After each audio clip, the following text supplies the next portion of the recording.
जग में साचो तेरो नाम तेरा मेरा। प्रणाम, मैं उत्कर्ष उद्योगी। साथियों, जीवन में हर व्यक्ति को कभी न कभी एक ऐसी परीक्षा से गुजरना पड़ता है जो कि उसके धैर्य की परीक्षा होती है, जो कि उसके साहस, उसकी बुद्धिमत्ता की परीक्षा होती है। साथियों, ऐसी ही परीक्षा प्रभु राम को भी अपने जीवन में देनी पड़ी थी जब वे रावण से युद्ध करने गए थे। वह युद्ध जो ज्योति के पत्र पर अमर रह गया, जैसा कि महाप्राण निराला ने लिखा कि रवि हुआ अस्त्र, ज्योति के पत्र पर लिखा अमर रह गया, राम रावण का अपराजय समर। ये क्या अद्भुत शब्द कौशल है। और साथियों, मेरी आज की जो कविता है वो भी उन्हीं से प्रेरित है, उन्हीं की कृति राम की शक्ति पूजा से प्रेरित है। साथियों, ये कथा शुरू होती है उस दिन जिस दिन रावण की सेना प्रभु राम की सेना पर भारी पड़ती है। उस दिन प्रभु राम हार जाते हैं, उनकी सेना परास्त हो जाती है। और जब युद्ध विराम होता है, दोनों सेनाएं अपने शिविरों में लौटती हैं, तो जहां एक तरफ रावण की सेना में हर्ष है, उल्लास है, रावण अट्टहास कर रहा है, तो ठीक उसी के विपरीत प्रभु राम की सेना में घोर निराशा का माहौल है। सभी लोग शिविर में बैठे हुए हैं। जामवंत जी प्रभु राम से कहते हैं कि प्रभु आप निराश मत होइए, अगर आप ही निराश हो जाएंगे तो हमारी सेना को बल कौन देगा, हमारी सेना को ऊर्जा कौन प्रदान करेगा। तब राम कहते हैं कि जामवंत जी, जब आज मैं युद्ध कर रहा था तो मैंने एक बात गौर करी कि आज रावण अकेला नहीं लड़ रहा था, अपितु मां दुर्गा, मां शक्ति उसे अपने अंक में लेकर लड़ा रही थी, अपने गोद में लेकर लड़ा रही थी। अब मैं रावण से तो लड़ सकता हूं पर मां दुर्गा से तो नहीं लड़ सकता। तब जामवंत जी कहते हैं कि आप भी आराधन से दो दृढ़ उत्तर, आप भी आराधना को उत्तर आराधना से दो। तब राम जी यह निश्चय करते हैं कि वह 9 दिन मां शक्ति की आराधना करेंगे और वह हनुमान जी को आदेशित करते हैं कि वह जाकर 108 नील कमल ले आए। उनके निर्देश का पालन होता है। प्रभु राम जो है वो 9 दिन की साधना में बैठ जाते हैं और 9 दिन सेना की कमान लक्ष्मण जी संभालते हैं। जब साधना का अंतिम दिन होता है तब मां सोचती है कि उन्हें अपने भक्त की परीक्षा ली जाए, उसके ध्यान की परीक्षा ली जाए कि कितना धैर्यवान, कितना ध्यानवान उसका भक्त है। और तब वह अंतिम कमल जो रहता है उसको गायब कर देती है। और तब प्रभु राम क्या करते हैं, आइए देखते हैं मेरी इस कविता में। ढल रहा सूर्य चहुओर बढ़ता विकार, ढल रहा सूर्य चहुओर बढ़ता विकार, लौट रही राम की सेना बेबस और लाचार। है गूंजता आकाश लंकापति रावण की अट्टहास से, है गूंजता आकाश लंकापति रावण की अट्टहास से, पराजित हुई हो पूर्णिमा जैसे अमावस्या।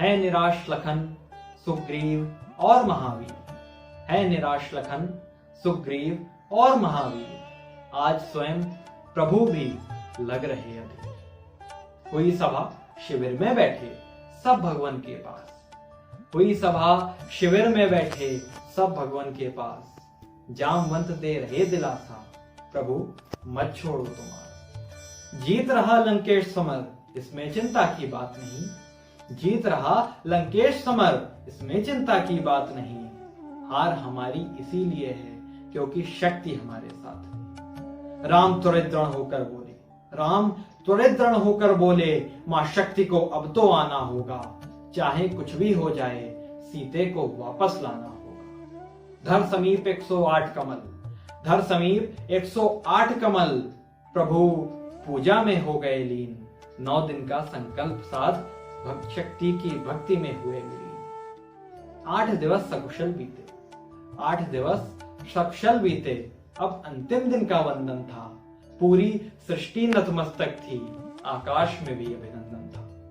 पर अंत समय मां शक्ति ने, अब परीक्षा देखिए, पर अंत समय मां शक्ति ने अंतिम कमल का किया लोभ, ना पाकर अंतिम पुष्प कमल भगवान को हुआ अत्यधिक शोक। बहे नीर रुद गया कंठ, बहे नीर रुद गया कंठ, और अंधकार सा छाने लगा, सीता से किया हुआ वादा न जाने क्यों झुठलाने लगा। पर तभी स्मरण हुआ राम को। अब धैर्य देखिएगा प्रभु का। पर तभी स्मरण हुआ राम को, कहती थी माँ राजीव नयन। कमल की आंखों वाला कहती थी माँ मुझे। पर तभी स्मरण हुआ राम को, कहती थी माँ राजीव नयन। भेंट चढ़ा दूं एक आग की, समझो अर्पित हुआ सुमन। चक्षु समर्पित करने को, चक्षु समर्पित करने को जैसे प्रभु ने थामा तीर, हाथ पकड़कर बोली भवानी, रुक जाओ वीरों के लिए। पूर्ण हुआ यह यज्ञ तुम्हारा, पूर्ण हुआ यह यज्ञ तुम्हारा, जीतोगे तुम ही संग्राम। विश्व विजयी अब अमर रहेगा, जय सिया राम, जय सिया राम। विश्व विजयी अब अमर रहेगा, जय सिया राम, जय सिया राम। साथियों, ये थी मेरी कविता। दोस्तों, इस कविता से हमें जो सीखने को मिलता है वह ये है कि जीवन के किसी भी क्षण में हमको धैर्य का साथ नहीं छोड़ना है। हमको अपनी कभी भी बुद्धिमत्ता को नहीं छोड़ना है, हम चाहे जितनी बड़ी से बड़ी विपत्ति में खड़े हो, क्योंकि धैर्य वह घोड़ा है जो अपने सवार को कभी नहीं गिराता और जीवन की प्रत्येक दौड़ हमें जिताता है। साथियों, अधर्म चाहे जितना बढ़े, तिमिर चाहे जितना घना हो, असत्य चाहे जितना फैले, परंतु जीत हमेशा सत्य की होती है, धैर्य की होती है और प्रकाश की होती है। मुझे अपने बड़े कुमार विश्वास जी की 2 पंक्तियां याद आती हैं कि अंधकार चाहे घना हो, सात समंदर पार हो। अंधकार चाहे घना हो, सात समंदर पार हो, सदा उजाला विजित हुआ है अगर सत्य आधार हो। तो आइए हम भी राम जी के गुणों को अपने अंदर विद्यमान करने का प्रयास करें और सदा ही धैर्यवान रहें और मुख पर एक प्यारी सी मुस्कान रखें। फिर देखिए हमारा जीवन कितना ही सरल बनता है। बहुत बहुत धन्यवाद। स्वयं का अंतस जगाए वो भाव है कविता, छूले हिमालय का शिखर वो चाव है कविता। रूप सौम्य सा सजाए वो श्रृंगार है कविता, रूप सौम्य सा सजाए वो श्रृंगार है कविता। मन को जो उद्विग्न कर दे वह अंगार है कविता।